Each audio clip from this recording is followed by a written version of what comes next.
नमस्कार। आज हमारा टॉपिक है कार्यपालिका की शक्तियों में बढ़ोतरी और व्यवस्थापिका की शक्तियों में कमी के क्या कारण है। सबसे पहले आपको बताना चाहेंगे, व्यवस्थापिका, कार्यपालिका और न्यायपालिका सरकार के तीन अंग हैं। तीनों अंगों का अपना अपना दायित्व है। व्यवस्थापिका विचार विमर्शात्मक सभा स्थल है और कानून का निर्माण करती है। कार्यपालिका कानूनों का क्रियान्वयन करने का काम करती है। कार्यपालिका में प्रधानमंत्री का नेतृत्व और मंत्रिमंडल के साथ कार्य किया जाता है।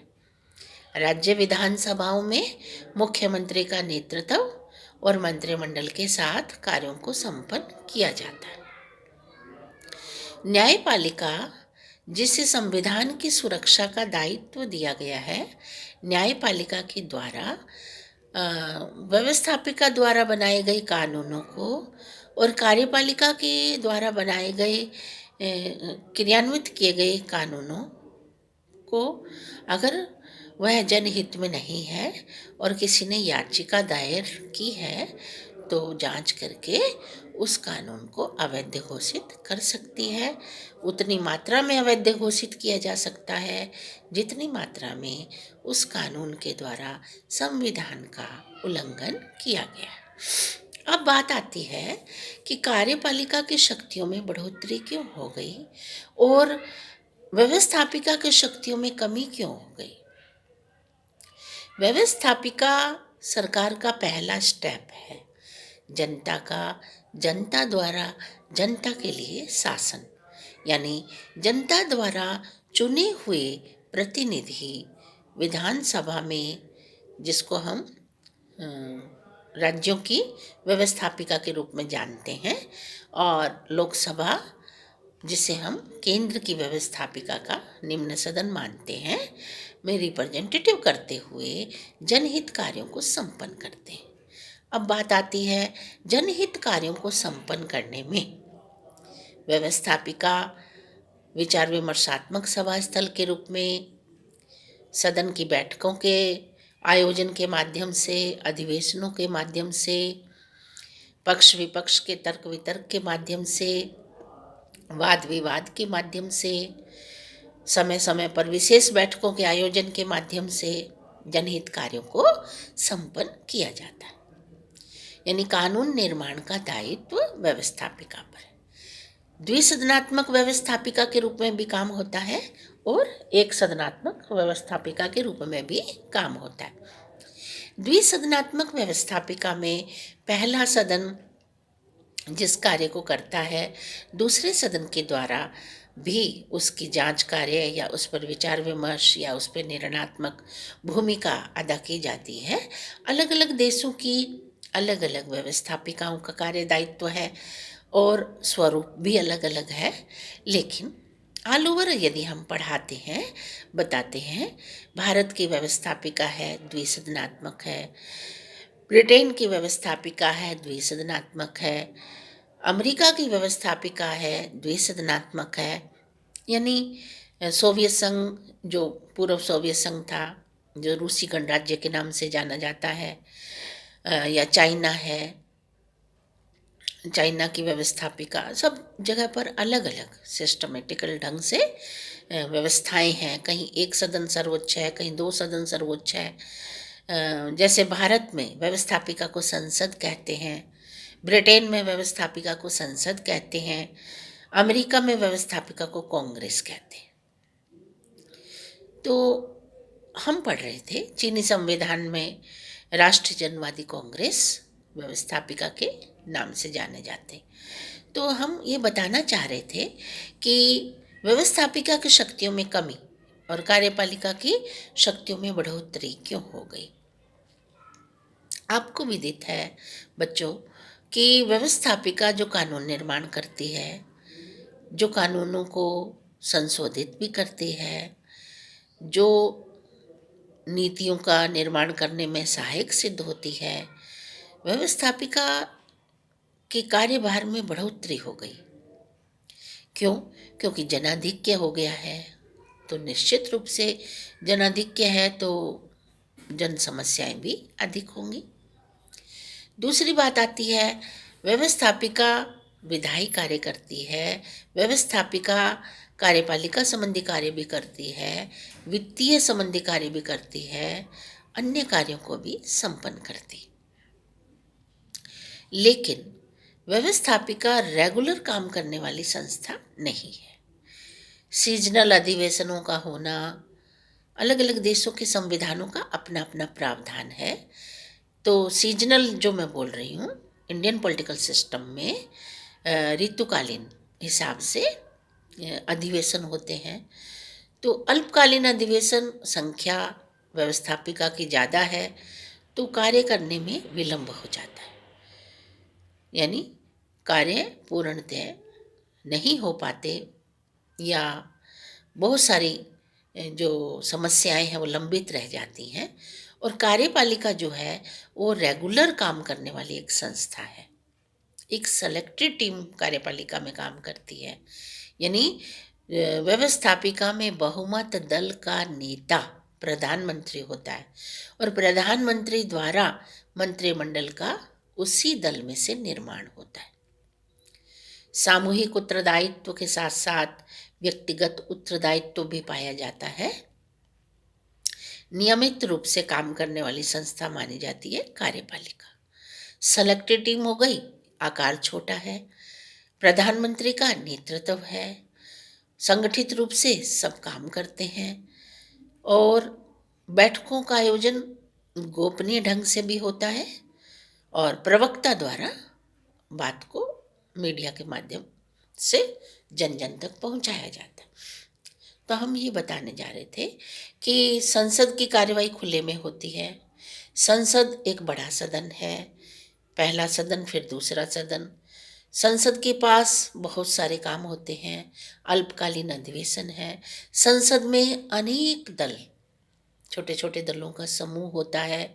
सभी दल अपनी बात को, अपने सिद्धांतों को, अपने कार्यक्रमों को, अपनी नीतियों को मनवाने या करवाने में प्रयासरत रहते हैं। तो संसद जो है वो एक बड़ा सदन होने के कारण छोटे सदन को, छोटा सदन यानी सेलेक्टेड टीम जो है कार्यपालिका, उसको प्रदत्त कर देता है कुछ कार्य। प्रदत्त व्यवस्थापन बोलते हैं इसको। प्रदत्त व्यवस्थापन माने अपने कार्य को सौंप देना।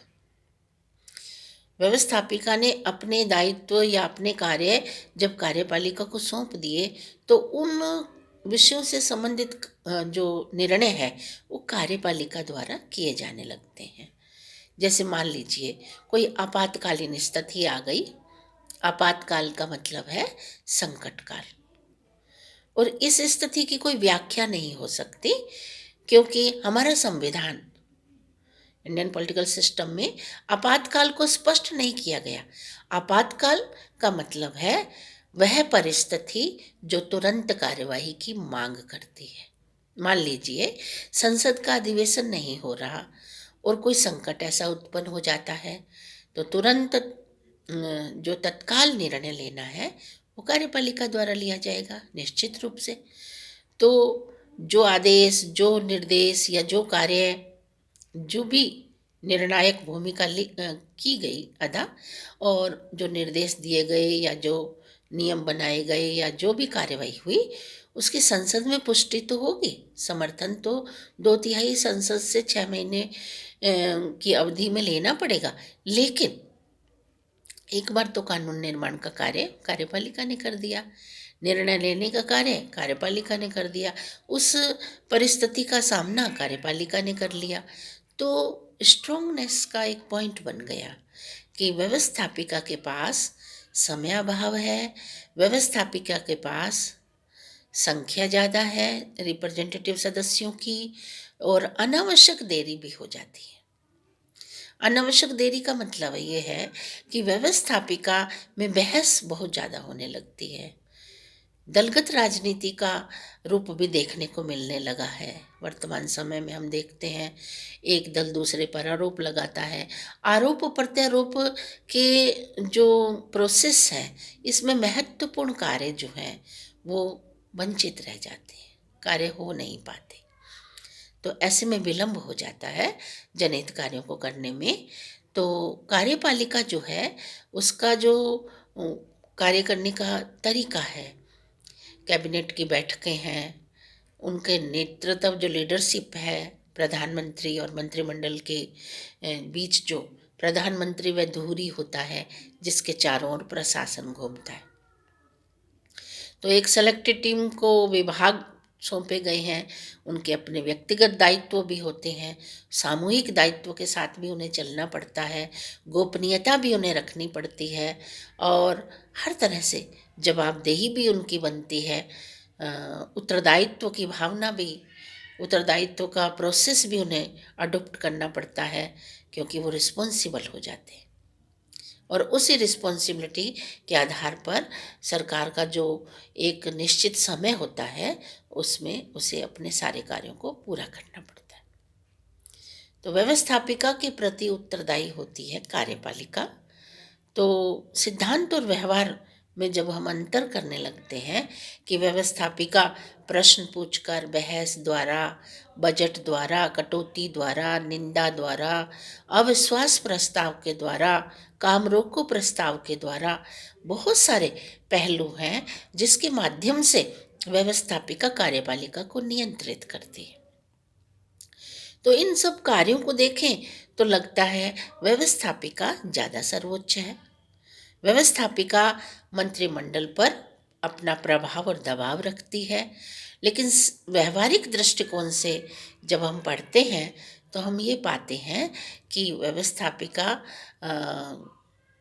ने प्रदत्त व्यवस्थापन व अन्य कारणों से अपने आप को कमजोर बना लिया और कार्यपालिका शक्तिशाली हो गई है।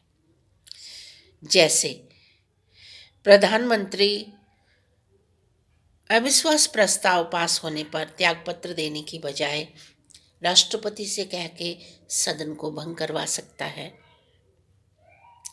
और भी बहुत सारे महत्वपूर्ण पहलू ऐसे हैं जहां सेलेक्टेड टीम के फायदे हैं, कुशल नेतृत्व के फायदे हैं, संगठित दलों के फायदे हैं और राष्ट्रीय महत्व के जो निर्णय हैं उसकी भी कार्यपालिका की शक्तियों में बढ़ोतरी का एक महत्वपूर्ण स्थान रहता है। तो आज हमने ये पढ़ा व्यवस्थापिका की कमजोरी के क्या कारण हैं और कार्यपालिका के शक्तिशाली होने के क्या कारण हैं। और सबसे बड़ी बात ये भी आती है, जो बजट होता, आय व्यय का लेखा जोखा, वार्षिक बजट जो होता है वो वित्त मंत्रालय, वित्त मंत्री के निर्देशन में होता है। तैयार बजट यानी मंत्रिमंडल में होता है, कार्यपालिका में होता है, वित्त मंत्रालय में होता है और तैयार बजट को प्रस्तुत किया जाता है निम्न सदन में और निम्न सदन में के बाद द्वितीय सदन के पास वो प्रस्ताव जाता है। तो प्रोसेस तो यही है कि एक चक्रीय सिद्धांत के अकॉर्डिंग कार्य संपन्न होते हैं, लेकिन महत्वपूर्ण कार्यों की पहल जो है वो कार्यपालिका के माध्यम से होती है। बहुमत का शासन होता है, नियतकालिक चुनाव होते हैं, उत्तरदायित्वपूर्ण ढंग से कार्यों को संपन्न किया जाता है, संकटकालीन स्थितियों का सामना किया जाता है, निर्णायक भूमिका अदा की जाती है और राष्ट्रीय सुरक्षा से संबंधित प्रश्न हो या आंतरिक अव्यवस्था से छुटकारा पाना या छुटकारा दिलाने से संबंधित प्रश्न हो, तो ये सब दायित्वों की पूर्ति कार्यपालिका के माध्यम से की जाती है। इसीलिए व्यवस्थापिका के शक्तियों में कमी आई और कार्यपालिका की शक्तियों में बढ़ोतरी हुई। आज हमने ये क्वेश्चन पूरा किया है। नमस्कार।